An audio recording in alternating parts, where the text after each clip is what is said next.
This is the network service of the Nigerian Television Authority (NTA). The President and Commander-in-Chief of the Armed Forces, Federal Republic of Nigeria, Bola Ahmed Tinubu, addresses the nation.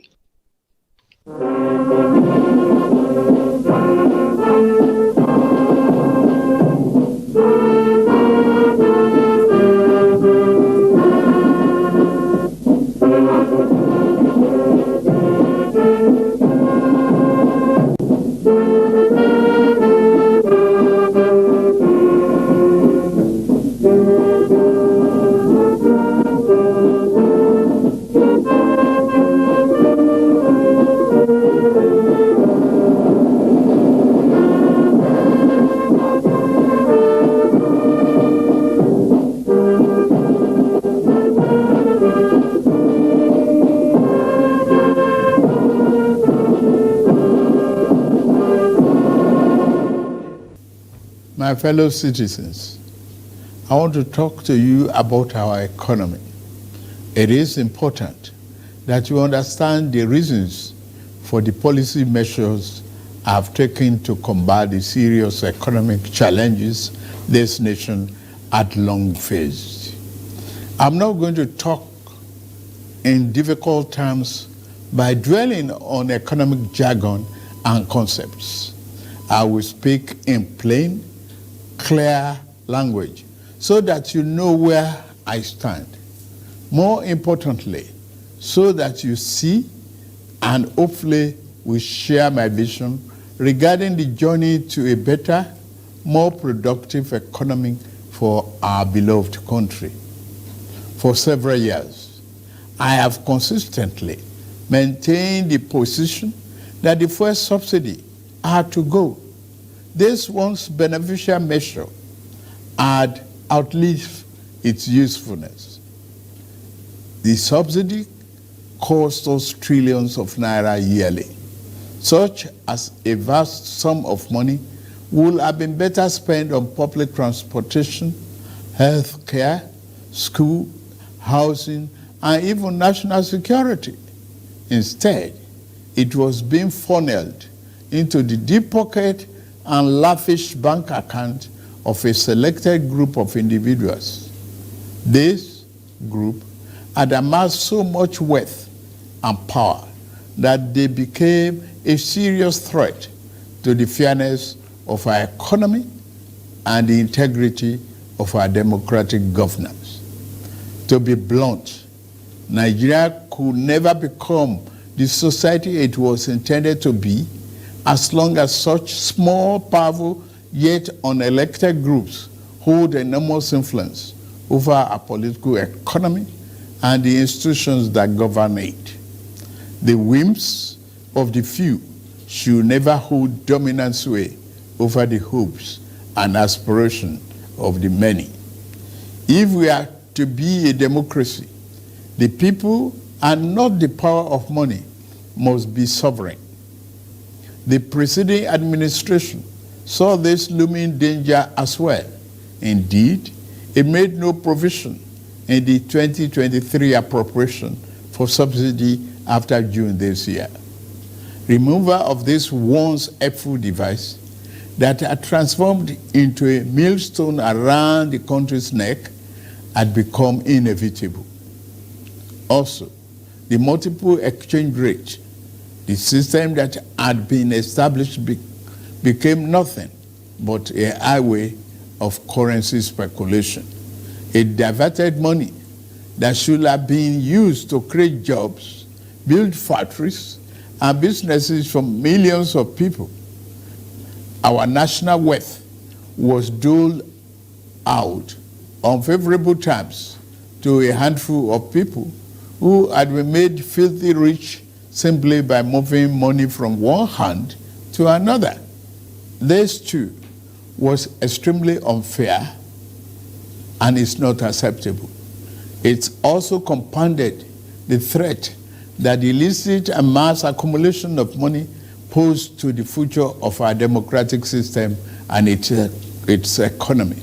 I had promised to reform the economy for the long-term good by fighting major imbalances that has plagued our economy, ending the subsidy and the preferential exchange rate system were key to this fight. This fight is to define the fate and future of our nation. Much is imbalance.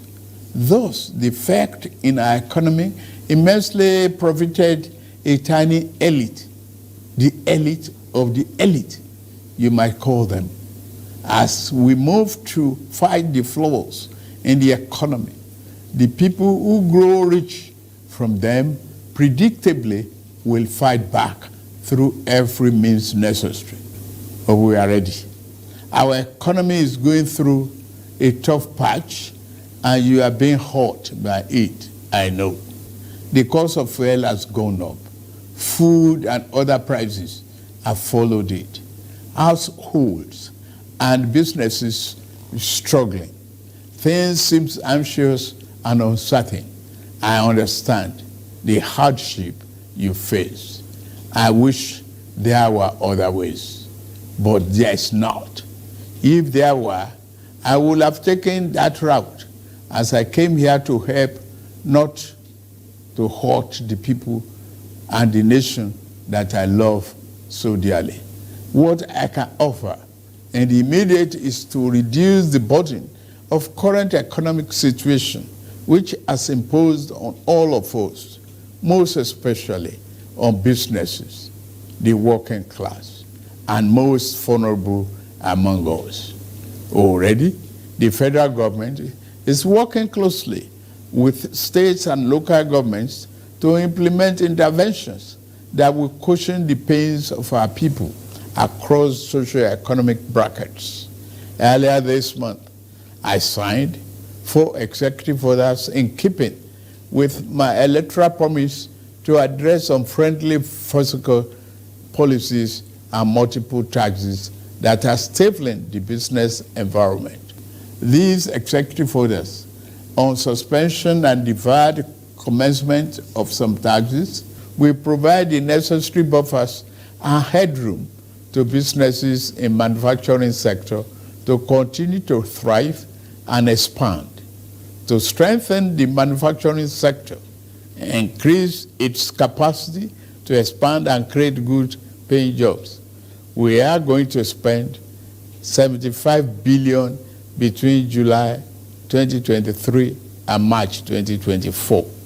Our objective is to fund minimum of 75 enterprises with great potential to kickstart a sustainable economic growth, accelerated structural transformation, and improved productivity.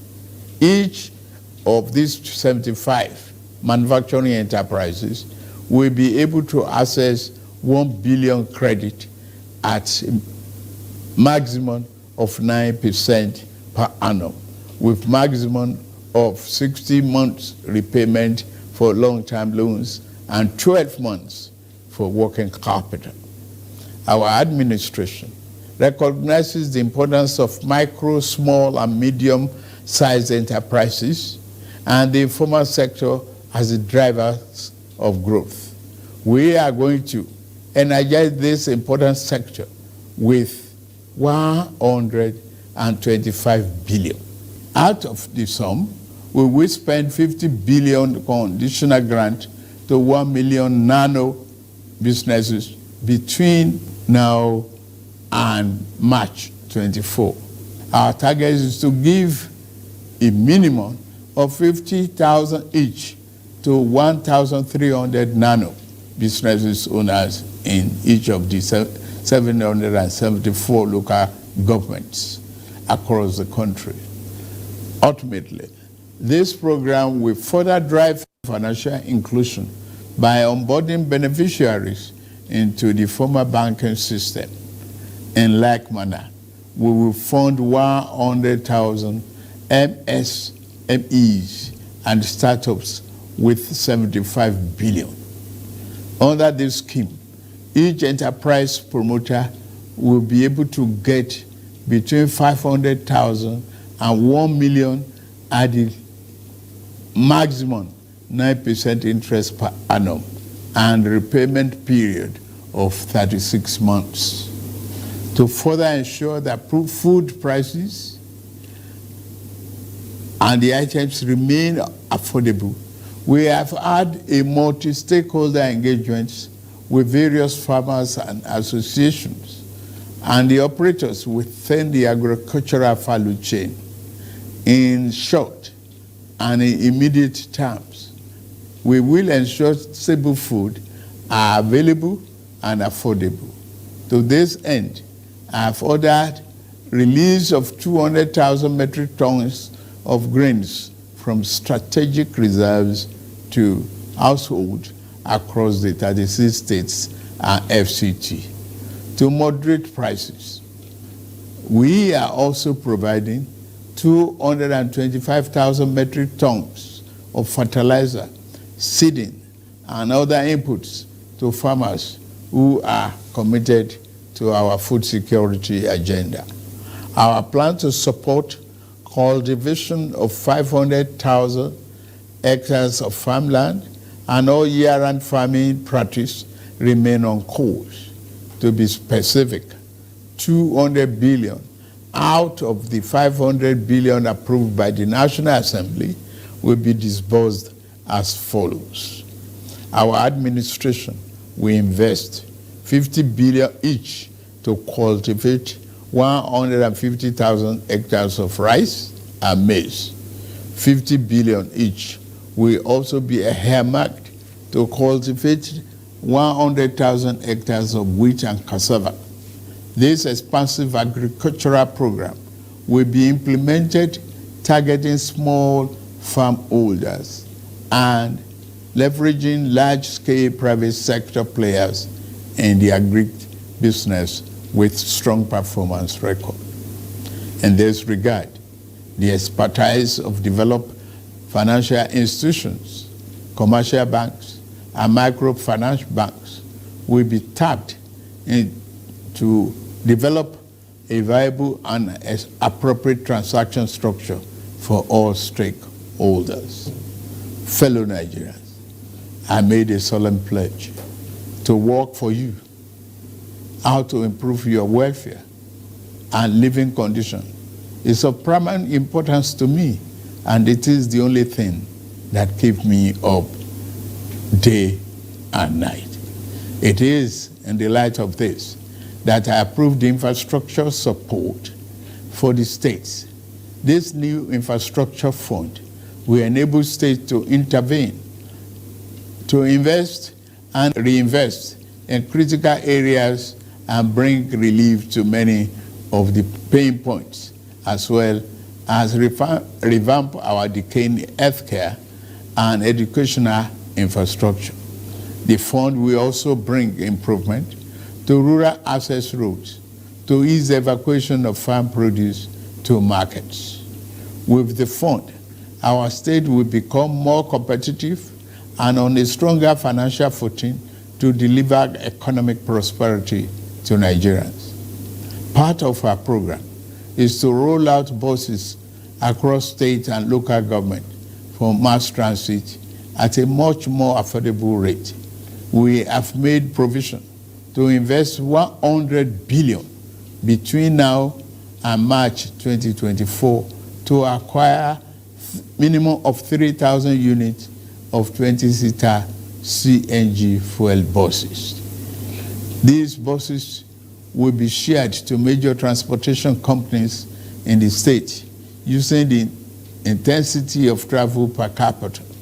Participating transport companies will be able to access credit under the facility at a maximum per annum 9% interest rate with 60 months repayment period.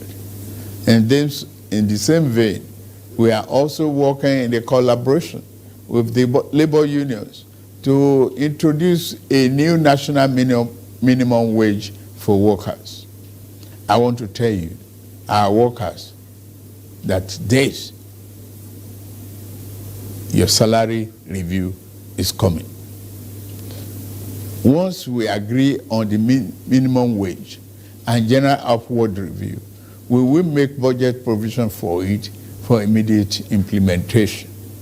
I want to use this opportunity to salute many private employers in the organized private sector who have already implemented general salary review for employees.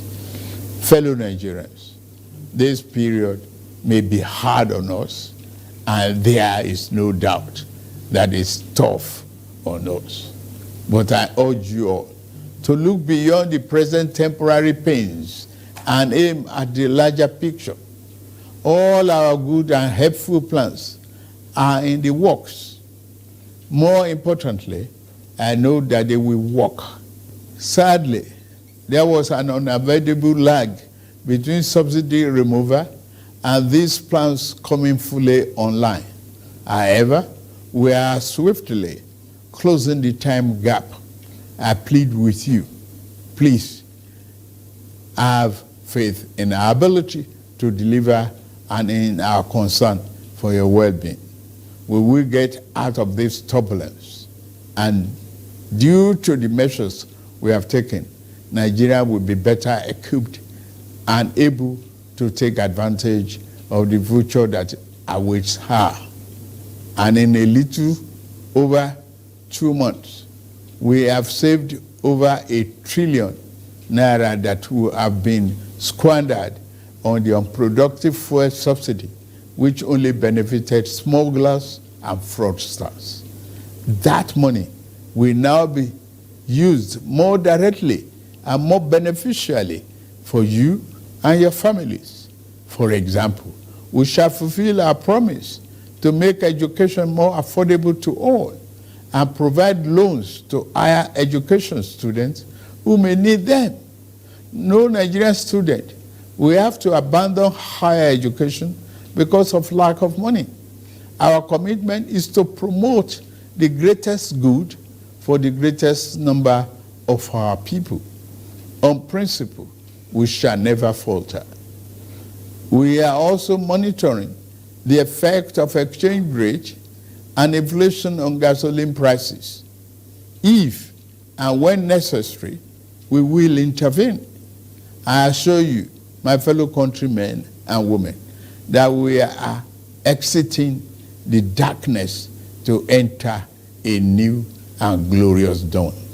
Now, I must get back to work in order to make this vision come true. Thank you all for listening, and may God bless Federal Republic of Nigeria.